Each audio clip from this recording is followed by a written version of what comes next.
Hello dear students, आप सभी लोगों को गुड इवनिंग, प्यार भरा नमस्कार। लीजिए हम एक बार फिर से आ गए हैं आपके सामने क्लास लेकर के। क्लास 10th के बच्चों का क्लास लेकर के आ गए हैं। बहुत ही प्यारा सा क्लास शुरू होने वाला है।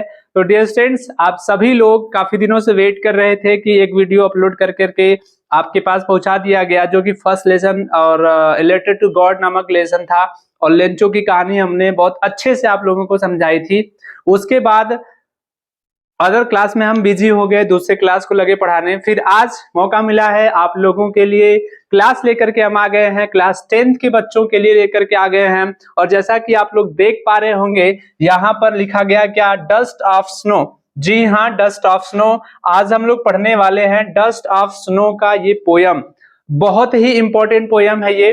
क्लास 10th के बच्चों के लिए इतना इंपॉर्टेंट पोयम है, इतना very very most important poem है, जो हर बार आपके बोर्ड के एग्जाम में पूछा जाता है। जी हाँ, बिल्कुल सही सुना आपने कि ये हर बार पूछा जाता है। चाहे वो 1 नंबर में ऑप्शनली वाले क्वेश्चन में पूछता है, चाहे इसका सेंट्रल आइडिया करके पूछ लेता है, या फिर पोयम 4 लाइन का पोयम आपको लिखने के लिए दे देता है। यानी इस पोयम से हर बार क्वेश्चन आपके बनते ही बनते हैं। तो इसलिए हम लेकर के आ गए हैं इस पोयम को, जो कि इतना इंपॉर्टेंट पोयम है। तो मैंने सोचा कि आपको अच्छे तरीके से समझा दिया जाए। और जिनको भी नहीं आता होगा, शायद अगर इस वीडियो को आप लोग देख लेंगे एक बार, तो उन्हें पक्का है, कंफर्म है कि समझ में आ ही जाएगा। तो बस आइए शुरू करते हैं इस क्लास का आगे का कार्यक्रम। देखते हैं क्या होता है इसमें। आज हम लोग पढ़ने वाले क्या क्या हैं। तो इसका जो डस्ट ऑफ स्नो पोयम है, उसमें लाइन बाय लाइन हम लोग पूरा फुल एक्सप्लेनेशन पढ़ेंगे, उसका पूरा अर्थ समझेंगे हिंदी में। और साथ ही साथ इसमें जितने भी वर्ड्स होंगे, वो हम आपको, उसका जो भी मीनिंग्स होगा, वो हम आपको बताने समझाने का काम करेंगे। और साथ ही साथ इसमें राइमिंग स्कीम कैसे पूछा जाता है, कैसे किया जाता है, वो भी चीजें हम समझाएंगे। और इसका जो सेंट्रल आइडिया है, वो भी हम लास्ट में आप लोगों को यहाँ पर दे देंगे। सारी चीजें आपको कंप्लीट दे दी जाएगी यहाँ पे, इसी क्लास में, केवल दूसरे क्लास में नहीं, इसी क्लास में वो सारी चीजें मिलने वाली है। तो आइए हम शुरू करते हैं डस्ट ऑफ स्नो। और ये इसके राइटर कौन है? रॉबर्ट फ्रॉस्ट हैं इसके राइटर, इसके क्या है, कवि हैं। और ये रॉबर्ट फ्रॉस्ट इतने फेमस पोएट है ना ये, कि लिखते एक शब्द है, लेकिन इसका जो हिंदी होता है, इसका जो एक्सप्लेनेशन होता है, वो 1 लाइन, 2-2 लाइन, 3-3 लाइन का होता है। कम वर्ड लिखते हैं, लेकिन इसका जो हिंदी है बहुत ज्यादा होता है। तो डीप मीनिंग होती है एक वर्ड में, इनके पूरा एक्सप्लेन किया जाता है। तो इसमें सबसे पहले समझते हैं कि डस्ट ऑफ स्नो जो पोयम है, इसमें आखिर ऐसी क्या बात कही गई है। तो जैसा आप लोग भी जानते होंगे कि ऐसी बहुत सारी चीजें हैं जिसे आप ओमिनस समझते हैं, अशुभ मानते, अमंगल मांगते हैं, मानते ही होंगे। जैसे आप रास्ते में जा रहे हैं, तो अगर कोई नेवला रास्ता काट देता है, या फिर कोई बिल्ली रास्ता काट देती है, तो हमारे धर्म में यही सिखाया जाता है कि ये क्या है, सब अशुभ है, अमंगल हो गया कि रास्ता काट दी है, बिल्ली रास्ता काट दी है। तो देखिएगा, उसी चीज को इस पोयम के माध्यम से समझाने का काम किया जा रहा है। क्या वो बिल्ली जो है रास्ता काटी है, क्या वो अशुभ है? क्या हर वो काली चीज जिसे हम लोग अशुभ मानते हैं, वो बैड ओमेंस मानते हैं, क्या वो सब काली जितनी भी चीजें होती है, क्या वो बैड होती हैं? तो इस पोयम के माध्यम से रॉबर्ट फ्रॉस्ट जो है, बहुत अच्छे से समझाने का काम करेंगे कि हर कोई चीज जो है, चाहे वो इंसान हो, चाहे वो कोई पशु पक्षी हो, या फिर कोई थिंग्स हो, बैड नहीं होती है। उन सब की वजह से भी अच्छे काम हो सकते हैं। तो इस पोयम में रॉबर्ट फ्रॉस्ट के साथ में क्या हुआ था, आइए हम लोग समझते हैं। देखिएगा, ध्यान से समझिएगा। सबसे पहले तो ये जो पोयम होगा, उसमें आपको जो भी मीनिंग यहाँ पर मुझे समझ में आई है, वो हमने यहाँ पर नोट किया हुआ है। इसके बावजूद भी हम लाइन बाय लाइन पूरा मीनिंग आपको समझाते हुए चलेंगे।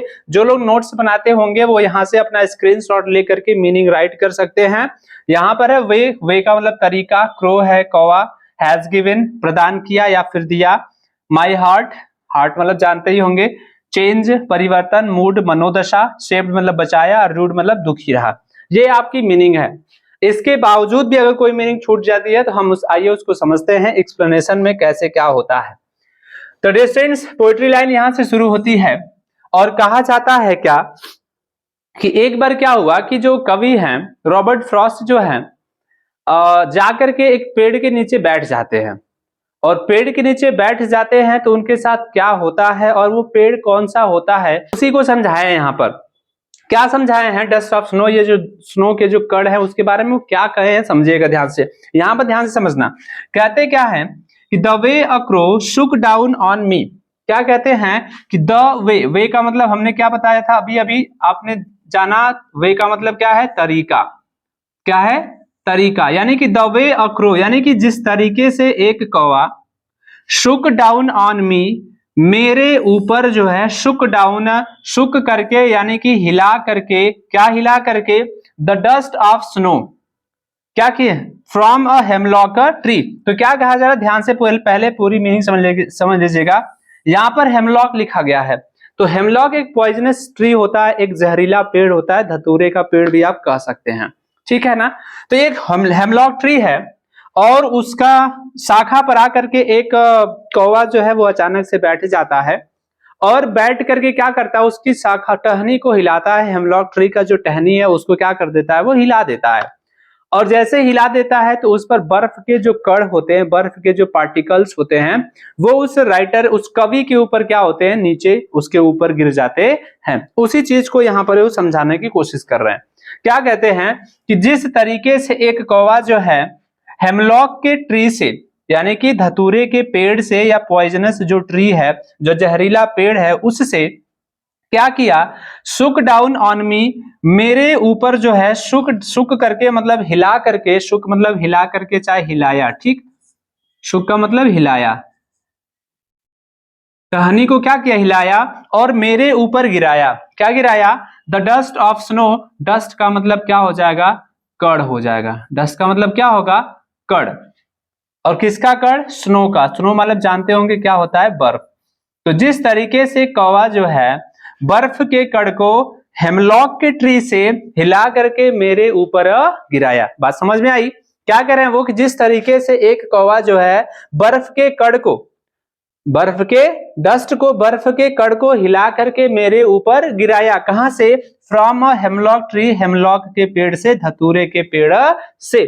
तो हुआ क्या, तो क्या हुआ भाई, तो जब बर्फ का कण उनके ऊपर गिरा तो has given my heart a change of mood, तो कहते क्या है कि उस चीज, जैसे ही बर्फ का कण मेरे ऊपर गिरा तो has given my heart a change of mood, तो उस चीज ने मेरे हार्ट को, मेरे हृदय को, मेरे मन को, मेरे दिल को दिया, क्या दिया, अ चेंज ऑफ मूड, यानी कि एक अलग मनोदशा प्रदान कर दिया, यानी कि मेरे मन की जो मनोदशा थी उस सिचुएशन में, वो क्या हो गई, अचानक से चेंज हो गई, बदल गई। यानी कि ये उस पेड़ के नीचे बैठे बैठे सोच रहे थे किसी की बातों को लेकर के, एक शायद सैड थे, उदास बैठे हुए थे, लेकिन अचानक से जैसे ही बर्फ के कण उनके ऊपर गिरा तो उनका जो मनोदशा था उस टाइम पे, उसका जो सिचुएशन था, जो हालात था, वो क्या हो गया, बिल्कुल बदल गया।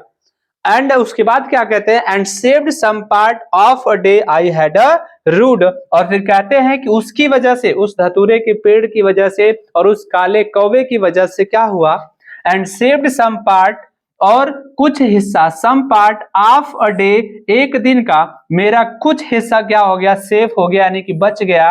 आई हैड रूड, जिसे मैं रूड कर रहा था, जिसे मैं क्या, दुखी पूर्वक बिता रहा था।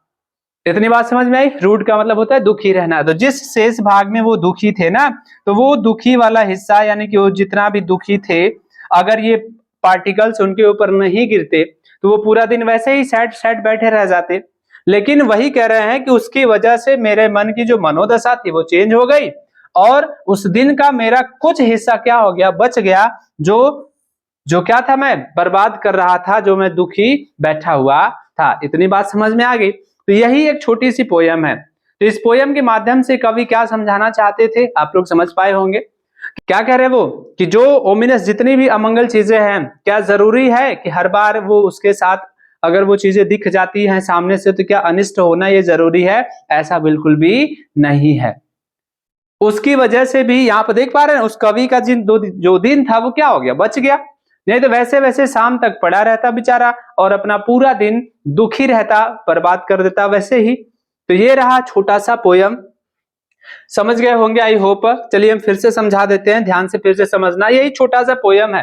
कहते क्या है कि जिस तरीके से एक कौवा जो है हेमलॉक के पेड़ से बर्फ के कण को हिला करके मेरे ऊपर गिराया, तो उससे क्या हुआ, उस चीज ने मेरे मूड को, मेरे मनोदशा को क्या कर दिया, बदल दिया। मेरे हार्ट का जो मन की जो मनोदशा थी वो क्या हो गई, बदल गई, और मेरा उस दिन का कुछ हिस्सा बच गया जिसमें मैं दुखी था। या दुखी बैठा हुआ था। बस सिंपल सी बात है। ये तो हो गया इसका एक्सप्लेनेशन। लेकिन अब इसमें क्या क्या चीजें पूछी जाती है उसको भी हम समझाते हैं। जरा समझिएगा ध्यान से। आपसे पूछा जाता है एक चीज, क्या पूछा जाता है? इसका राइमिंग स्कीम पूछा जाता है। क्या पूछा जाता है बच्चों? आप लोगों से पूछा जाता है इसका राइमिंग स्कीम, कि बताइएगा इस पोयम का राइमिंग स्कीम क्या होगा। तो आप लोग जानते हैं इसका राइमिंग स्कीम क्या होगा।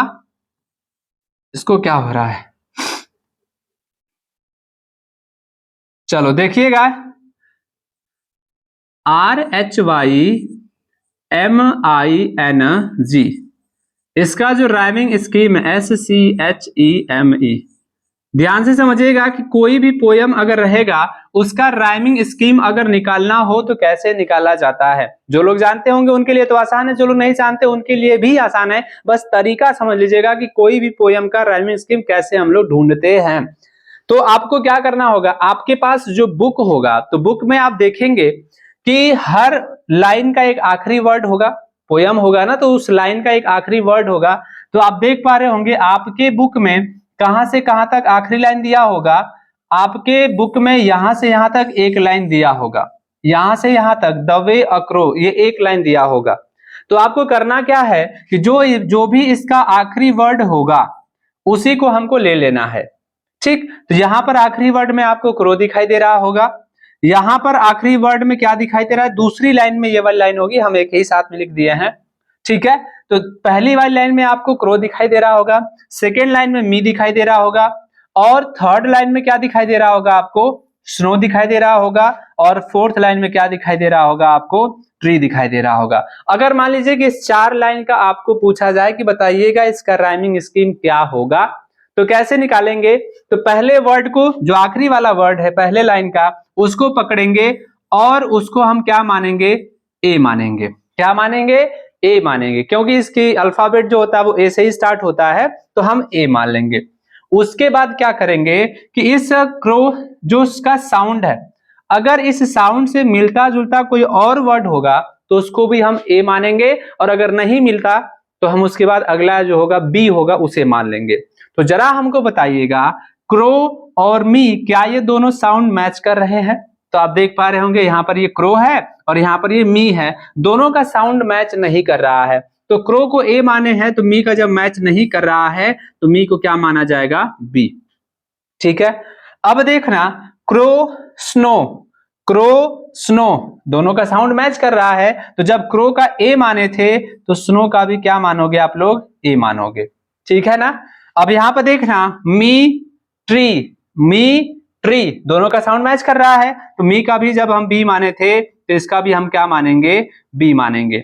तो अगर पूछा जाएगा कि इस चार लाइन का राइमिंग स्कीम क्या हुआ, तो आप लोग क्या बताओगे कि हो गया इसका ए, फिर आगे क्या हो गया बी, और फिर आगे क्या है ए, और फिर आगे क्या है बी। अगर इस चार लाइन का राइमिंग स्कीम पूछा जाएगा तो ये होगा ए बी ए बी। बात समझ में आ गई। और अगर मान लीजिए कि पूरे का अगर पूछा जाए राइमिंग स्कीम, पूरे पोयम का ही पूछा जाए आपसे राइमिंग स्कीम, तब क्या होगा, तो ए बी तो हो गया वहां पे। यहां पर क्या है, हैज गिवन माई हार्ट। अब जरा मिलाइएगा, यहां पर पीछे हार्ट से मिलता हुआ जुलता कोई वर्ड है इसमें लास्ट में, स्नो है, अरे क्रो है, मी है, ट्री है, स्नो है, क्या इसमें से कोई भी साउंड मिला उस हार्ट से? नहीं मिला। तो जब नहीं मिला तो इस हार्ट वर्ड जो कि आपका पांचवी लाइन का आखिरी वर्ड होगा, इसको हम क्या मान लेंगे, यहाँ पे सी मान लेंगे। ठीक है ना। उसके बाद देखना यहां पर मूड उन चारों से भी मैच नहीं कर रहा है और इससे भी मैच नहीं कर रहा है, ये आखिरी वर्ड है इस लाइन का, तो इसको क्या मान लेंगे हम, डी। समझ गए।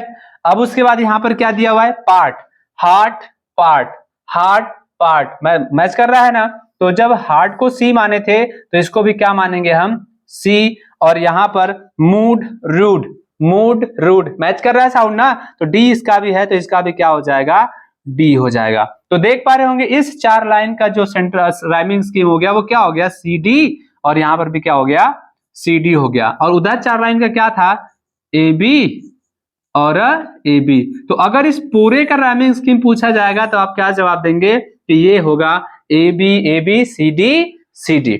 समझ गए। लेकिन अगर 4-4 लाइन का अलग अलग करके पूछेगा तो अगर उधर का 4 लाइन पूछेगा तो वैसे निकाल सकते हैं, और अगर इधर का 4 लाइन पूछेगा तो आप सी से नहीं शुरू करेंगे। अगर केवल 4 ही लाइन का पूछ रहा है आपसे तो हम सबसे पहले किधर से शुरू करेंगे, इधर से, और इसको हम क्या मानेंगे तब, ए मानेंगे, फिर बी मानेंगे, फिर सी, अरे ए बी ऐसे मान लेंगे। समझ में आई होगी बात। और अगर नहीं समझ में आई होगी तो बताइएगा, हम किसी और पोएम का आपका राइमिंग स्कीम निकाल करके बता देंगे, दिखा देंगे, समझा देंगे। ठीक, ये राइमिंग स्कीम हो गया, आपको दिखाई दे रहा होगा। 4 लाइन का पोएम भी आपके पेपर में पूछा जाता है, फिक्स है, वो तो फिक्स है, 3 नंबर में आता ही आता है। तो आप लोग 4 लाइन का पोएम हमेशा दोहरा करके हमेशा याद करके रखे रहिएगा। और साथ ही साथ में आपसे पूछा जाता है पोएम का एक सेंट्रल आइडिया। क्या पूछा जाता है आपसे, सेंट्रल आइडिया पूछा जाता है, जो कि आपको यहाँ पर दिया गया है। तो आप क्या करेंगे डियर स्टूडेंट्स, ये देखिएगा इस पोएम का सेंट्रल आइडिया है, यहां से लेकर के यहां तक आप इसको रिवीजन कर लेंगे, आप इसको लर्न कर लेंगे, याद कर लेंगे, और अपने नोट कॉपी पे क्या करेंगे, राइट कर लेंगे, क्योंकि सेंट्रल आइडिया आपके एग्जाम में पूछा जाता है। आई होप आपको इतनी सारी बातें समझ में आई होगी। और ये पोएम इतना इंपॉर्टेंट है ना, ये इतना इंपॉर्टेंट है, समझ लीजिए कि हर बार आपके पेपर में आता है। क्लास 10th वाले बच्चे इस पोएम को ध्यान से समझ लेंगे और रट लेंगे, याद कर लेंगे, चाहे कैसे भी करके आप अपने माइंड में इस बात को धसा लीजिएगा। और अगर आपको इस पोएम का अर्थ अभी भी नहीं आया होगा तो आप हमको जरूर फिर से पूछिएगा, मैं फिर आपको समझाने का प्रयास करूंगा। लेकिन उम्मीद है कि आपको अच्छे से समझ में आया होगा, और अपनी पढ़ाई आप लोग जी जान से करते रहिए, बिल्कुल लगन से करते रहिए। बाकी अगर कोई भी समस्या होती है तो आप हमसे पूछ सकते हैं। और एक बात और है कि अगर सारी वीडियो आपको समझ में आ रही है, सब कुछ आपके पास टाइम टू टाइम पहुंच रहा है, तो बाकी अपने जितने भी क्लासमेट हैं, जितने भी पढ़ने वाले अदर स्टूडेंट्स हैं, उनको भी ये वीडियो पहुंचाइए, ताकि उनको भी फ्री में, जहां पर एक पैसा नहीं देना है, उनको भी ये सारी जानकारी मिल पाए, जो लोग स्कूल नहीं जा पाते हैं, जो लोग अदर कोचिंग नहीं कर पाते हैं। आई बात समझ में। तो डियर स्टूडेंट्स, अपना ख्याल रखिएगा, मस्त रहिएगा, एंजॉय करते रहिएगा। फिर मिलेंगे हम अगले क्लास में अगला पोयम लेकर के, तब तक के लिए जय हिंद।